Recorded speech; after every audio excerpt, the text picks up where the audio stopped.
বন্ধুরা, আশা করি সবাই ভালো আছেন। তো বন্ধুরা, এখন আমি যে সিনেমাটা নিয়ে কথা বলবো, সিনেমাটার নাম হচ্ছে কৃষ্ণা, যেটা রিলিজ করেছিল 1992-তে, এবং ছবিটার পরিচালক হিসেবে কাজ করেছিলেন দীপক শিবদাসানি, এবং ছবিতে অভিনয় করেছিলেন সুনীল শেট্টি, করিশ্মা কাপুর সহ আরও অনেকে। তো এই সিনেমাটাকে নিয়ে স্পেশালি এখন আলোচনা হবে। তো তার আগে, ভিডিওটা শুরুর আগে একটাই কথা বলে নিতে চাই। দেখুন, এই সিনেমাটা আমাকে রিকোয়েস্ট করেছে আমার একজন সাবস্ক্রাইবার বন্ধু, এবং তারই রিকোয়েস্টে এখন সিনেমাটা নিয়ে কথা বলবো। তো চোখ মুখের অবস্থা খুবই খারাপ দেখছেন, তার কারণ আগামীকাল কেকেআরের খেলা ছিল। আমি কেকেআর একজন বিরাট বড় ফ্যান, বাট কালকে কেকেআর হেরে গেছে। খেলাটা দেখলাম, এবং খেলাটা দেখে একটু দুঃখ তো লেগেছে, এবং তারপরে আপনাদের জন্য সিনেমাটা দেখে আবার রিভিউ করছি। তো আমার ঘুম খুব একটা ভালো হয়নি, তো যেই কারণে হয়তো চোখ মুখের অবস্থা দেখতেই পাচ্ছেন কেমন একটু খারাপ রয়েছে, এবং তার পাশে হালকা শরীর খারাপও লাগছে। তো এখন আসি সিনেমাটার মূল ফোকাসে। দেখুন, সিনেমাটার গল্পের বিষয়ে তো যাব, তো তার আগে সিনেমাটার পরিচালক, প্রযোজক এবং সঙ্গীত পরিচালক হিসেবে কারা কাজ করেছে সেই বিষয়টা আগে আলোচনা করব, এবং তারপর নয় সিনেমাটার বিষয়ে আলোচনায় যাব। তো সিনেমাটার পরিচালক হিসেবে কাজ করছেন দীপক শিবদাসানি। ছবিটার লেখক হিসেবে কাজ করেছেন সন্তোষ মুখার্জি। ছবিটার চিত্রনাট্যের কাজ করেছিলেন হচ্ছে টিপু আনন্দ। ছবিটার সংলাপের কাজ করেছেন সন্তোষ সুরজ। ছবিটার সিনেমা ফটোগ্রাফির কাজ করছেন তেজা সমীর রেড্ডি।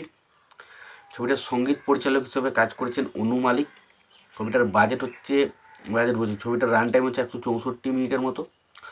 ছবিটার বাজেট হচ্ছে 6,25,00,000 টাকা। ছবিটা বক্স অফিস থেকে আয় করেছিল প্রায় 15,61,00,000 টাকা, প্রায় দ্বিগুণের বেশি। ফলে ছবিটা বক্স অফিস কিন্তু একটা সুপারহিটের ট্যাগ পেয়েছিল। এবং ছবিটাতে অভিনয় করেছিলেন, যদি অভিনয় নিয়ে কথা বলি, তো ছবিতে অভিনয় করেছেন সুনীল শেট্টি, করিশ্মা কাপুর, ওম পুরী, শক্তি কাপুর, মোহন যোশী, টিনু আনন্দ সহ আরও অনেকে।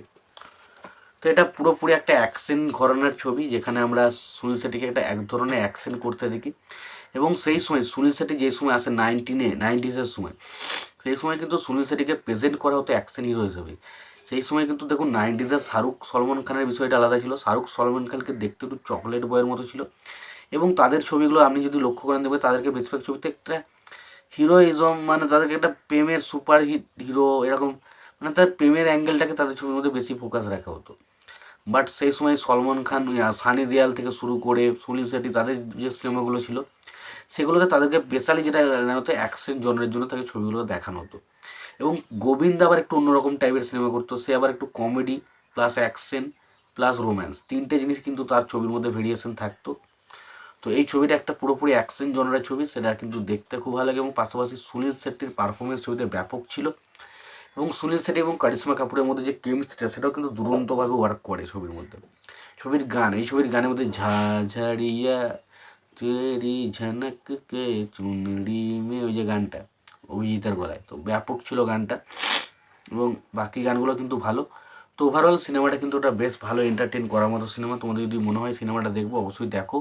তোমাদের সিনেমাটা দেখা হয়ে থাকলে কেমন লেগেছে সিনেমাটা জানাতে ভুলো না। ভিডিওটি ভালো লেগে থাকলে লাইক কমেন্ট শেয়ার করে দিও। চ্যানেলটা নতুন হয়ে থাকলে অবশ্যই তোমরা চ্যানেলটা সাবস্ক্রাইব করে নিয়ে পাশে বেল আইকনটা অবশ্যই প্রেস করে দিও। ভালো থেকো, সুস্থ থেকো, দেখাচ্ছি পরে ভিডিওতে।